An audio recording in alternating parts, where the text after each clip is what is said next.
Hello, Rasa. How you doing? Superb. How are you? I'm doing amazing.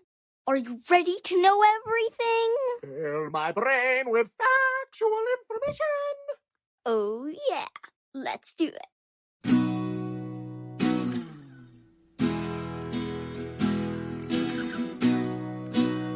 Today, I'm going to share with you something that will give you a new perspective on life. Literally. What I want to talk to you about is the art of headstands. My neck's already sore thinking about it. Well, I do headstands all the time, as you might have noticed. Especially at the dinner table. You're chewing, you're swallowing, and then you're turning upside down. Can you please explain how that is in any way safe? I chew while I'm running to the couch, not while I'm doing the headstand. I'm going to put that aside for the moment. Tell me more about what headstands do for you and what maybe they can do for me. Well, headstands are really great because when you're doing a headstand, it just feels so good. Imagine you're running, you're practically flying, and then you're upside down.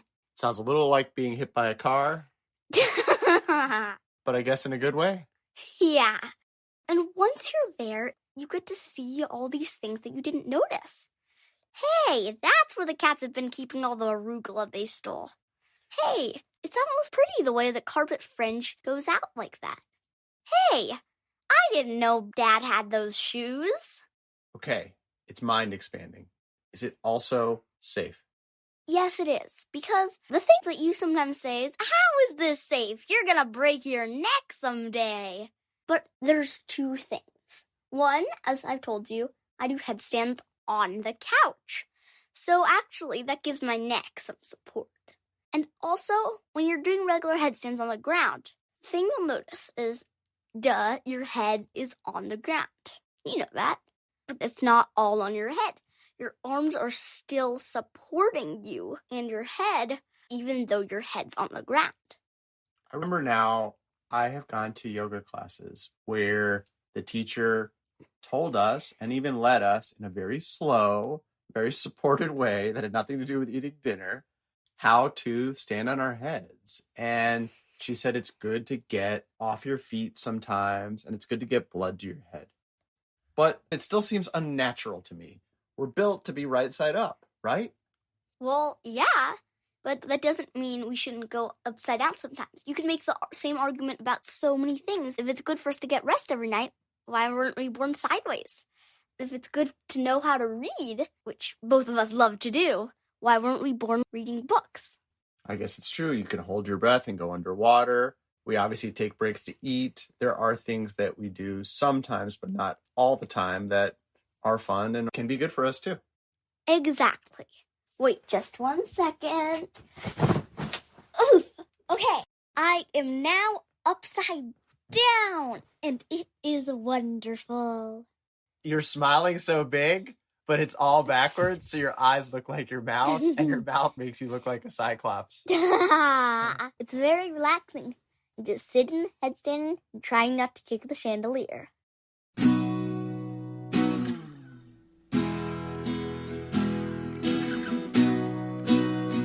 Are you ready for today's poem? I sure am. Okay, it's called A Blank White Page by Francisco X. Alarcón. A blank white page is a meadow after a snowfall that a poem hopes to cross. Wow, short but vivid. May I read it? Of course. A Blank White Page by Francisco X. Alarcón. A blank white page is a meadow after a snowfall that a poem hopes to cross. What do you picture when you read that poem? I picture this marshmallowy, creamy expanse of untouched white snow. And then I picture the poem, its footprints, crossing that snow. The letters in the poem? Yeah. I love that image. I like the idea of a poet putting on snow pants Ah. to get up in the morning. Have you ever gone to a big meadow full of snow that no one has walked on before? Of course, we have a bunch of forests and meadows here in Missoula. Then I immediately run, get one of my friends, and we stomp on it, eat the snow, and throw snowballs at each other. So when you see a meadow full of snow that no one's gone on before, you want to fill it up with your footprints. Yeah! What do you feel like when you see a blank white page and you have to write? Do you feel the same level of excitement and invitation? Yes, I love writing. And do you feel that your letters and words that you put down are kind of like tromping up the page and filling it with good stuff? Oh, yeah. Snowballs and snow angels of words. And our podcast is a version of that, too. What do you mean? Well, here's a poem about it. A dark, black microphone in which the words of a father and daughter hope to cross.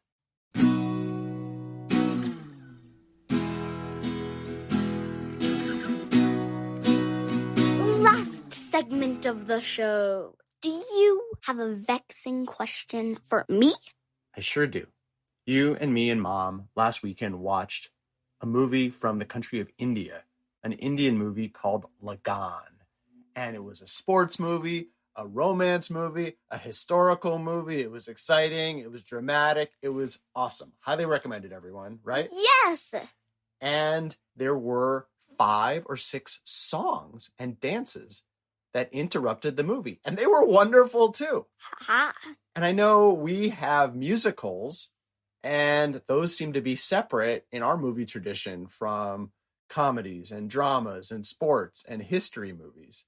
But they combined all of them in this movie. And I've heard that that's common in Indian movies, that they almost always have songs and dances. So I guess I want to know is, when did that start? Is that really true that every movie from India has songs and dances in it? How many do they have? Is there a certain structure, or does it depend from movie to movie? Wow, that's a great question. I'll look it up and get back to you.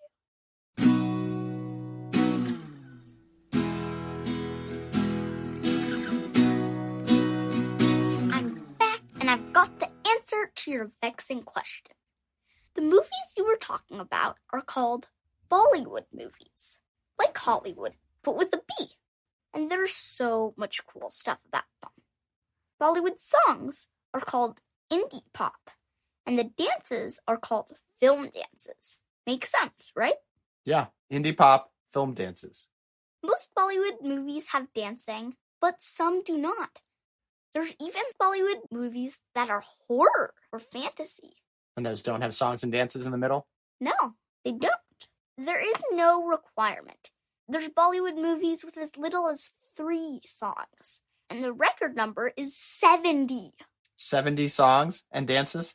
Yup. That's a long movie. Better have a big popcorn. Ha ha! There is an equivalent of an Academy Award in India. It's called the Filmfare Award, and the best indie pop songs and film dances can get a reward there. Awesome. Well, I bet Lagan won a whole bunch of them. Ha! And when they did, I bet they threw an epic dance party to celebrate. You Must Know Everything was produced by me, Rasa Smith, and him, Jeremy Smith. And the amazing music was by Furniture. Learn more and submit your own vexing questions at our website, youmustknoweverything.com. Subscribe via Apple Podcasts, Spotify, or however you like to listen. Please rate, review, and share the show. And please tune in next time for everything you need to know.